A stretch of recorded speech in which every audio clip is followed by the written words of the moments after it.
Hi, welcome to my channel. My name is Ashley Bradley and I am a portrait photographer in Pennsylvania.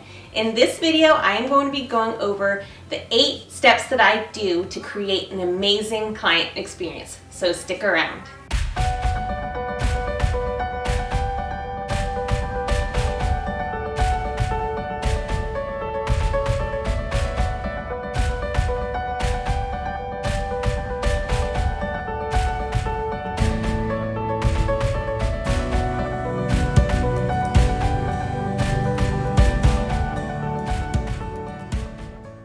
So before I go over the steps of my client experience, I did want to clarify that I am a low volume photographer. I only photograph about 50 clients a year.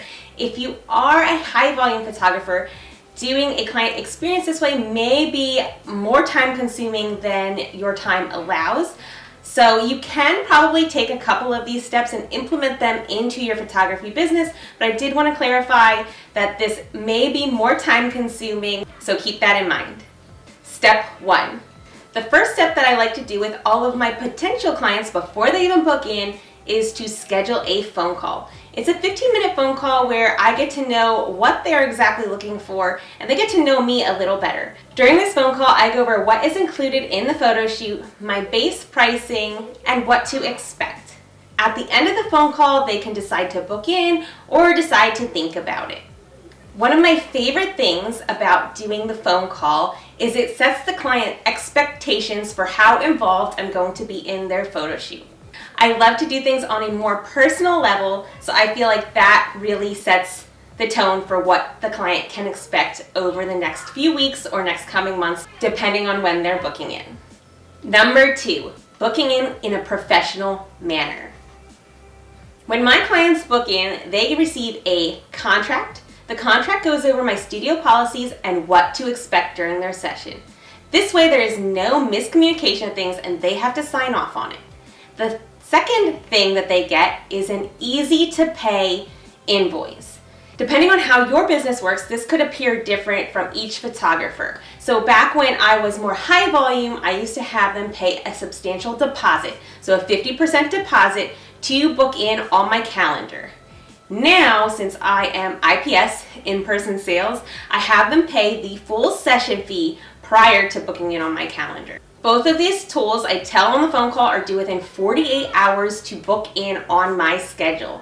I try and make things super easy. Clients don't want to download a special app or anything to be able to pay you. This also shows that you are a professional and trustworthy photographer to your clients, so they feel more comfortable working with you and more excited moving forward.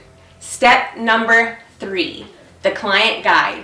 This is a guide that I have tailored according to each session that I offer. It goes over everything that my clients need to expect for their session, from skin prep, hair prep, nail prep, outfits to choose, although I plan everything for my clients, so that part doesn't really have a whole lot in my client guide. I usually go over what dad should wear. My client guide gets attached to the booking confirmation email. So right after my clients book in, they get a confirmation that their time slot is booked for the time, date, where to be, the address, and the client guide for them to review in a time that works for them. There are a few different ways you can deliver a client guide. The first way is through a PDF that you can create in Photoshop and store in your drive and attach it to the email or whatever. If you are using a CRM program, you can just attach it to the email in that. Another way to do it to stand out even more is to send them a printed guide. This was my guide that I had sent all of my Christmas clients. When they booked in their Christmas session, it went over what to expect during the day of their session, sample images, what should the rest of the family wear since I supply wardrobe for women. Again, hair prep, nail prep, undergarments, which is important, it's often overlooked, and then I love to add a little checklist so that my clients can check off what they've completed and what still needs to be completed.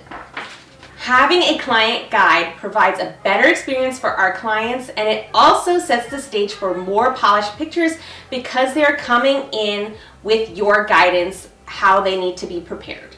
Number 4, my clients get a pre-session meeting or a consultation. I like to call it a pre-session meeting because in order to get the meeting, you have to be fully booked in. I do not do free consultations. Since I am a low volume photographer and I love to be super involved and use my artistic abilities, during my clients' 1-hour meeting, I like to go over everything and design something specifically for them so they're getting something as unique as possible in their session. When they arrive for their pre-session meeting, I make sure that there is water for them and I have client chocolate. And during the pre-session meeting, I go over likes, dislikes, colors they like, clothing style, how their home is decorated, and any inspo pictures. If they do give me an inspo picture, I go further with that because I do not like copying people's work. So what I will ask is, what drew them to that picture? Was it the colors? Was it the contrast? Was it the pose? Was it the clothing? And then I kind of will branch off of that and design something inspired by that. Another thing I love to ask if there's anything that is super significant in their lives that they would love incorporating in their photo shoot.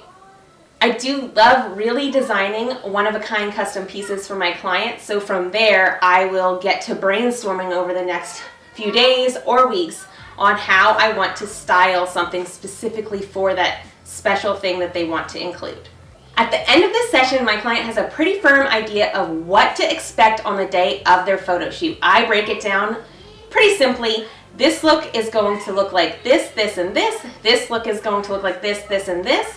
This is the order we are going to be photographing in. And it really puts their mind at ease knowing that they know what to expect and they're being cared for.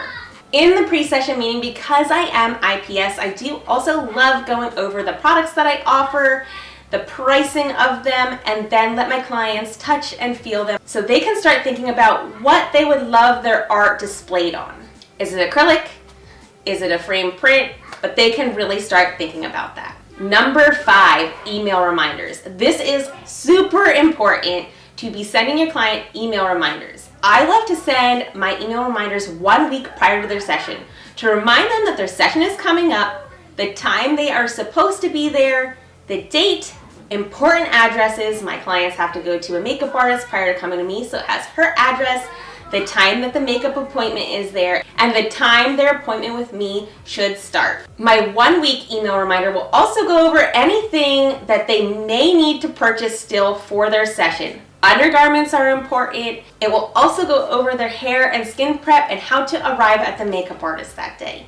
Another email reminder I love to incorporate is the day before, and this pretty much goes over everything in that 1 week reminder, just a little less in detail, so it's more the time they're supposed to be there, the address, and lateness policies. When I started including this, I started seeing clients show up more on time and ready to go. Number 6, the session itself. Of course, that's a huge part in your client experience. So on the day of the session, what I like to do is greet my clients at the door. I do have a flag out front of my studio, so my studio is super easy for my clients to be able to spot and find if they have not been here yet and did maybe a Zoom pre-session meeting. When they first come into the studio, I show them where to hang up their bags, any articles of clothing, and where the dressing room is. I also like to ask if they need to use the restroom so that they can do so. I kind of go over again what they should expect on this session, the order that we are going to be doing the looks in. I also like to have a little welcome sign for my clients to make them feel super special and super welcome.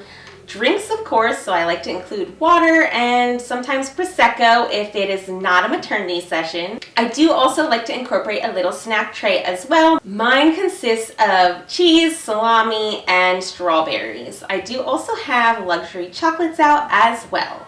During their session, I love to guide them on every single pose. I have music that they love to listen to playing. Sometimes I have a fan because that helps people feel more like a model. And I love to give positive feedback with every single pose.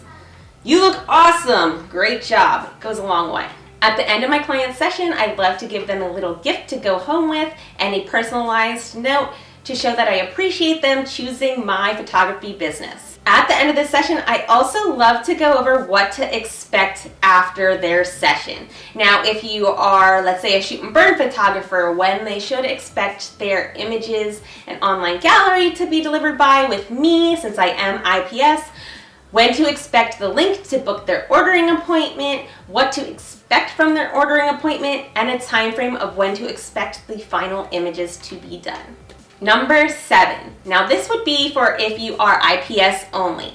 So number 7 is the ordering appointment for me or your sales session. Again, with this session, I love to send out those reminder emails again to make sure that my clients remember where they're supposed to be and the addresses and what to expect. So tying back in with those reminder emails. When they arrive to the studio, again, I love to greet them at the door. I also, again, have a welcome sign. I have Prosecco out if they are not pregnant, and then I also have that snack tray out again so they can snack during their ordering appointment.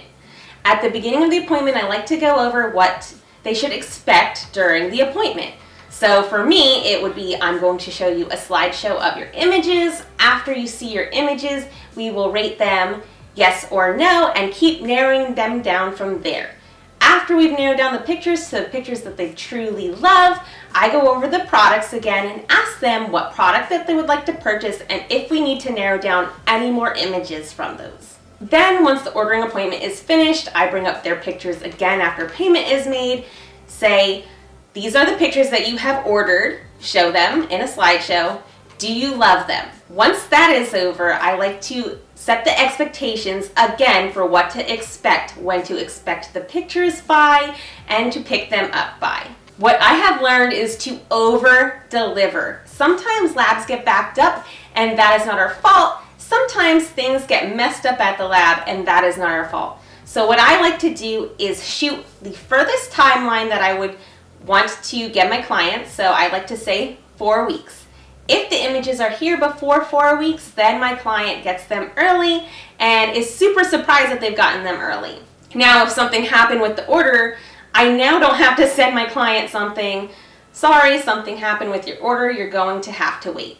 I really enjoy doing this way because it puts a lot less stress on me and I don't have to rush orders out. Number 8, my product delivery. So my products all get the same packaging and I show it a lot in my social media stories. I'm not simply giving my clients a brown box with bubble wrap on their product. So my packaging will look a lot like this. So for me, I like to put my products in a luxury black box. I love to put gold tissue paper because that is part of my branding. My branding is black, white, and gold. I love to include white art gloves. I also love including a care guide on how to care for your product to ensure that they last a lifetime. And I also love to include a certificate of authenticity. Lastly, I love wrapping it up in a bow because who doesn't like getting gifts? And I like to include a handwritten note. When my client comes to pick up their order, I will usually run it out to their car for them so that they don't have to come into the studio unless they want to. I also love to add that they should look over their images, and if there's any issues, to please let me know within 7 days to make sure that it gets taken care of. I want to make sure that my clients are cared for from start to finish. Alright guys, that was my 8 steps to an amazing client experience. I hope that you found this video helpful. Please like and subscribe to my channel, and I will see you hopefully next Tuesday. Bye.